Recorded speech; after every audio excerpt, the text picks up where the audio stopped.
Hello, hello, hello again, and welcome to another episode of Unfiltered with Bob Z, the podcast where we promise to give it to you just how we get it. So today we have a very special guest in the house, all the way from Virginia Beach, all the way from Virginia Beach down to good old Mermaid City. We have Sabrina Wooten, councilwoman for the city of Virginia Beach, the Centerville district. Is it a district or is it ward? It is the Centerville district. Okay, the district. Okay, Yes. okay. And we're here talking to, I remember the last time I saw Mrs. Wooten, she came out when I was teaching public speaking at That's right. at the Art Institute in Virginia Beach. And she came out and she blessed the kids with her presence, and she told them a couple of things. Well, some of them were kids and some of them were adults, but young adults at that. Yes. So I just wanted to jump right in here and ask you a couple of questions about some things that's going on. And I guess I think it's probably a year and a half ago when you joined the council, a year and some change, Yes. three quarters, and I was like, wow, a black woman in Virginia Beach on the city council.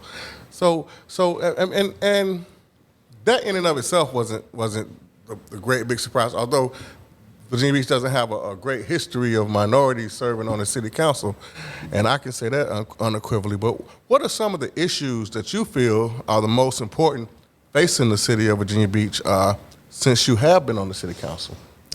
Well, I want to say first, thank you for having me today. It's certainly a pleasure to be here with you. Hey. And you're absolutely right.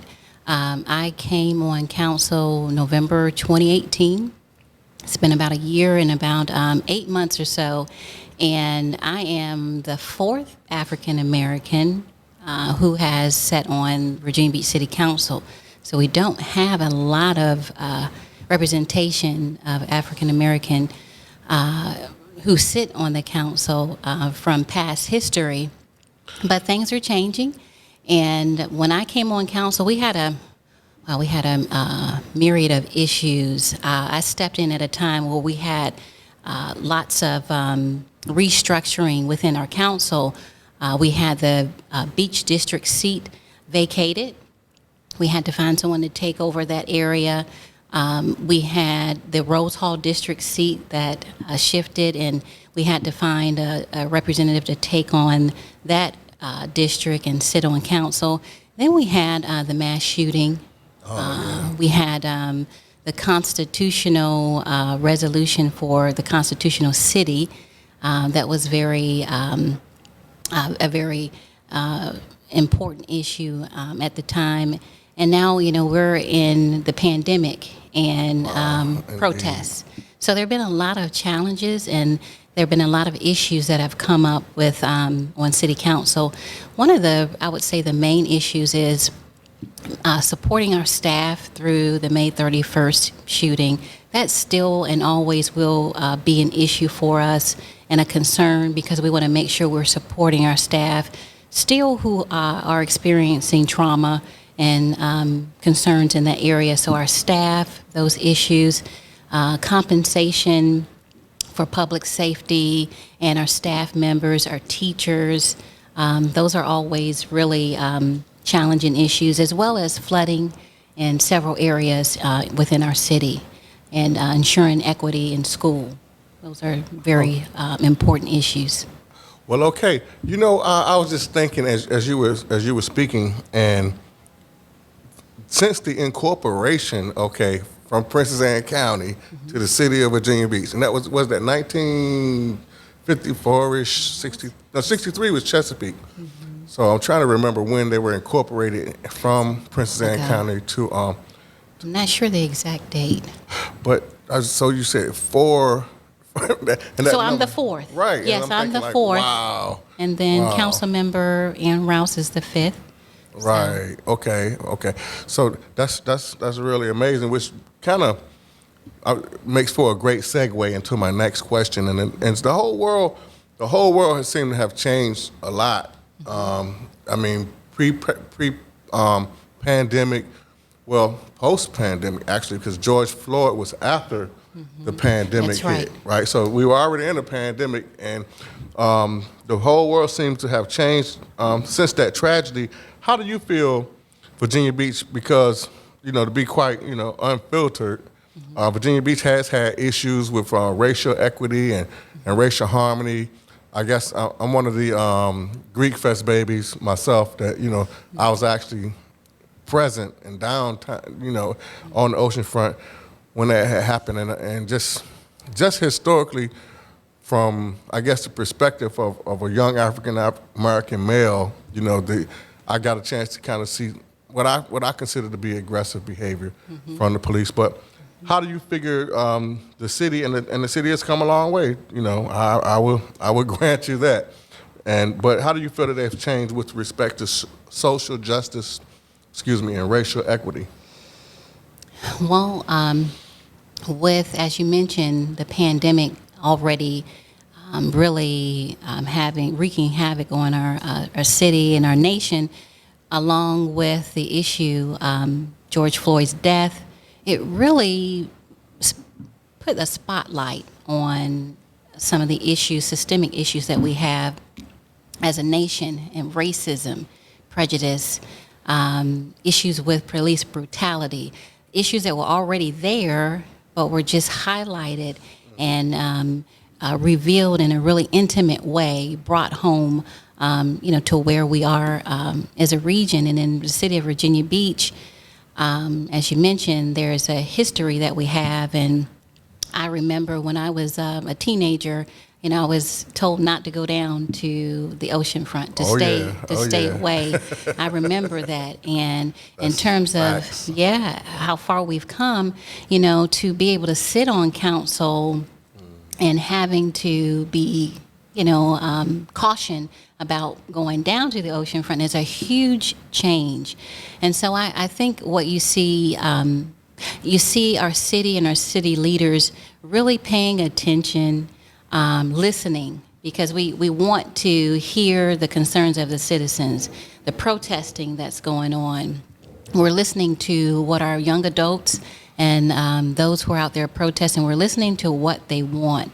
Particularly for me, I'm hearing concerns about a citizens review panel. So that's something that, I'm listening to, I'm advocating for, and working with our council members to educate them on those concerns and issues. And here's the thing with the citizens review panel, and we're dealing with the same thing in my hometown of Norfolk, where you have a citizens review board, which is one entity that doesn't necessarily have subpoena powers and different type of powers, but a citizen review panel, that's a more powerful entity where they're empowered to take on and do more things. So, I think that's going to be an interesting discussion down the road. My personal opinion was that it's just another level of bureaucracy that we're adding that, the taxpayers are going to have to be responsible for, and that the people who choose the police chief are the same people that choose the panel. So, it's kind of, and that just made me a little cautious. But my question to you is, in that current climate of change, which, hey, I'm not, opposed to any type of change. I'm like, okay, let's change. I welcome it in. And with the renaming of schools, streets, federal buildings, et cetera, how do you feel that will be viewed by your constituency from the perspective of racial equity? I think when I listen to the changes that are being made with renaming schools and different entities, I see and hear from the community that they believe that it's time. Some people say it's time to revisit and look at the reasons behind some of the names and what they represent. And I do hear people saying that it's time to ensure that not just us, but our future generation, that they are able to progress past those systemic changes or systemic racist issues. Time to kind of bring us up to speed to 2020, to be inclusive and to make everybody feel valued. And I think that's really important. Okay. I want to circle back to the pandemic for just a moment. And thinking about, I know you guys have, I guess the council has voted, and the school board has also voted to start virtually for what is it? That's right. The entire first half of the year, or? I believe it's certainly until the numbers go down, but I believe somewhere estimating maybe that first half. Okay. Well, you know, and I always think, I guess maybe it's how I was brought up, but, you know, the schools serve as a safe haven to some of our most vulnerable students that come from the underserved communities. And I'd like to know just perhaps maybe or maybe not, is there a plan in place to maybe open something like the community centers, libraries or something to address some perhaps potentially extreme circumstances? Or is the school board in partnership with the cities? I know they have something like that in Norfolk and maybe a couple of other cities in the Hampton Road. So I'm just kind of wondering, has that been something to look at? Because some of these children I don't know what they can do if they have to stay home. They may be in abusive situations or something like that. So yeah, that, you know, it's critical. I know we want to be safe. We want to ensure that our students are safe. However, we also want to make sure they're productive, and we don't want them to be home all the time. You know, they have to have an outlet. Right. And so that's you're correct. Looking at areas where you can open up a community center, rec center, and, you know, kind of supplement with the, you know, school system is important. I usually defer to our school board and the school officials on that.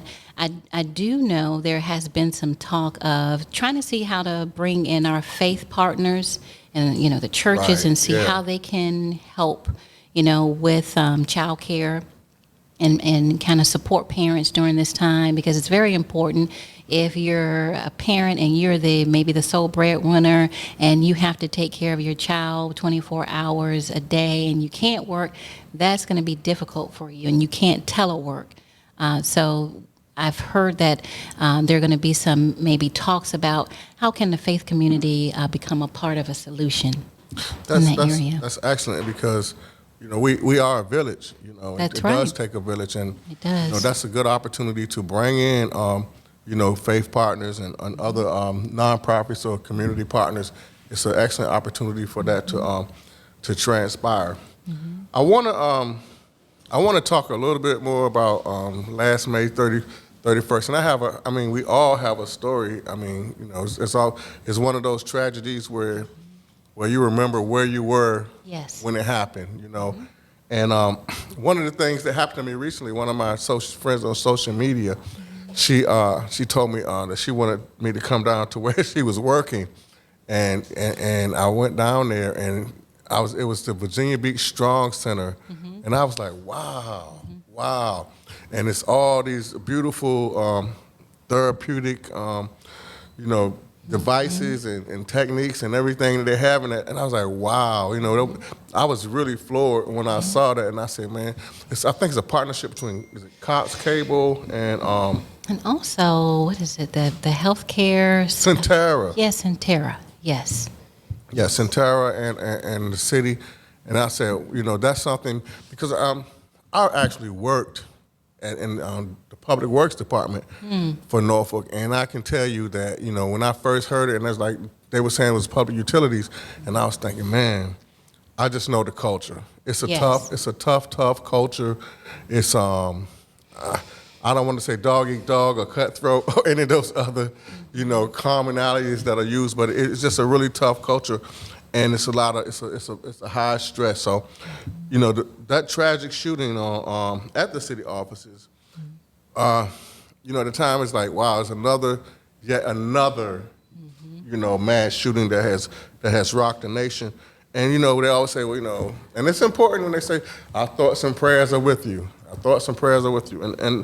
And I can, you know, I get that, you know, that's important. Yes. But at the same time, beyond that, beyond the thoughts and prayers, what has some of the things that the city has done to address not looking backwards, but more looking forward to say, Yes. well, what has the city done to going forward to kind of like perhaps prevent that or? Sure. When the tragedy happened, shortly after that, I submitted a proposal. It was a resolution to review all of our safety measures. What can we do to make our municipal buildings safe for staff and for citizens? And also submitted a resolution to also look at or asking the General Assembly to give us authority to ban weapons in the municipal buildings. And so those two resolutions was a start to say, let's look at what happened in our community. People don't feel safe. If you look at it in terms of someone breaking into your home, it's not the same. However, when something like that happens, you become uneasy. You have thoughts about it. You are, in terms, you have fear. And when it's someone's coming into your home, they're disrupting your total security in your environment. Now, what do? First thing you do is you take an assessment and you look at how did this happen? Looking at from across the board, our staff, how are they treated? Looking at wellness programs, looking at how we hire and promote, then looking at areas of safety. Do we need safety measures in place such as metal detectors?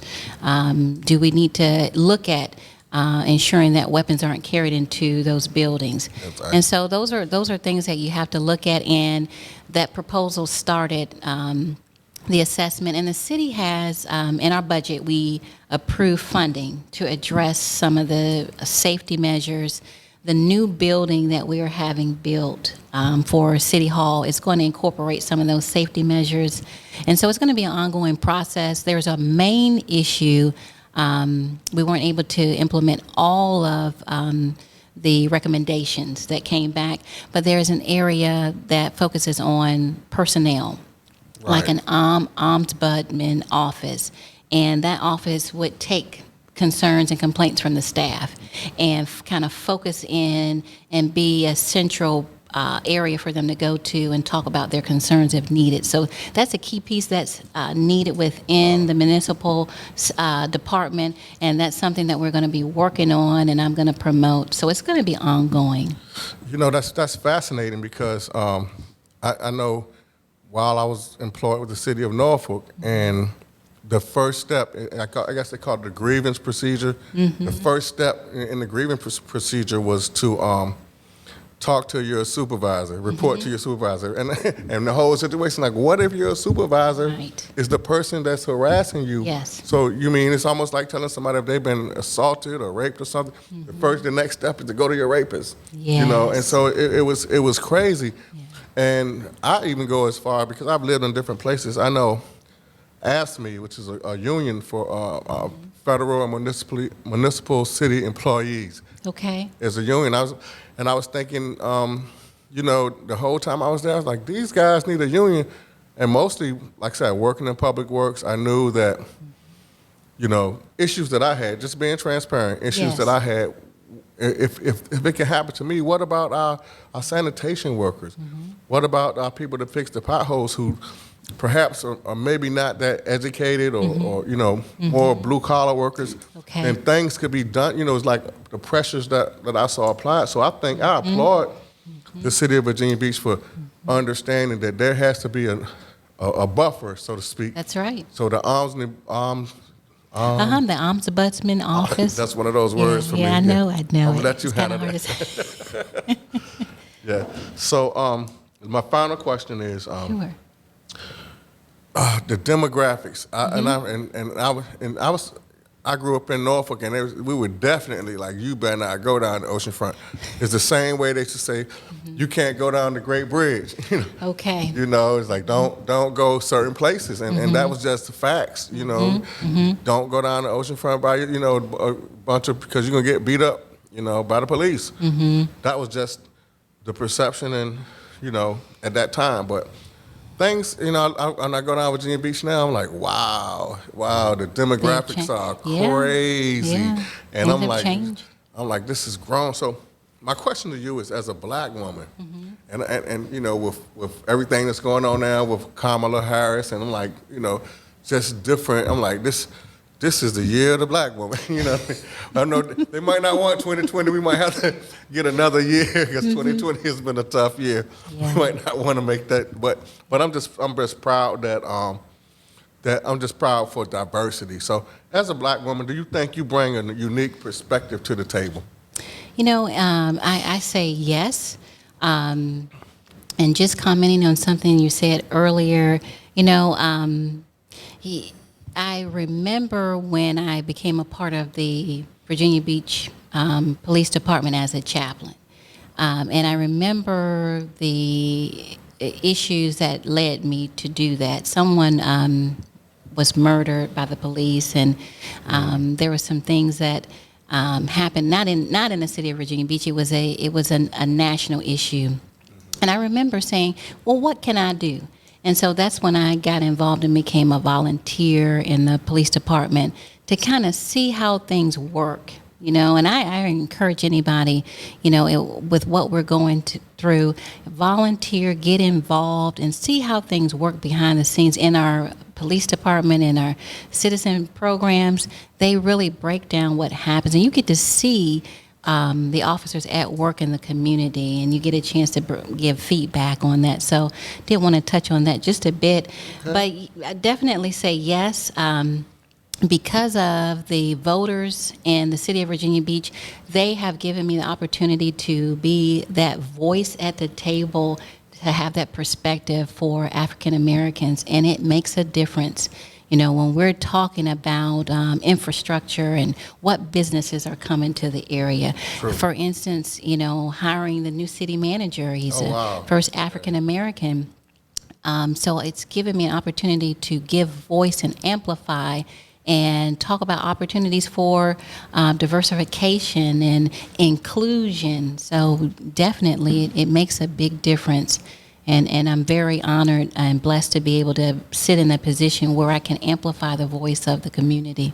Well, that's great. And you're up for re-election, right? Yes, I'm okay. Re-election 2020. So that's November 3rd. November 3rd, coming very soon. And so I'm going to give you an opportunity if you have a website or something. Sure, and thank you. November 3rd, I do represent the Centerville District, but I serve the wonderful citizens all over Virginia Beach. So no matter where you live in Virginia Beach, you can vote for me on November 3rd. I've been on council for a short time, but I can tell you I've been working, and I've been working in areas of the disparity study and education and supporting our local businesses. So give me an opportunity to come back on November 3rd, vote me back in for re-election, and give me an opportunity to finish the good work that I've started. One good fact is there's not been an African American re-elected to council. So I would be the first African American re-elected to council if the voters come out and support me. For more information, you can go to SabrinaWooten.com. Well, thank you very much, ladies and gentlemen. Thank you. And Sabrina Wooten, Virginia Beach City Councilwoman, representing the Centerville District. Thank you for coming out, Thank you. and we enjoyed you. I appreciate it. Thank you.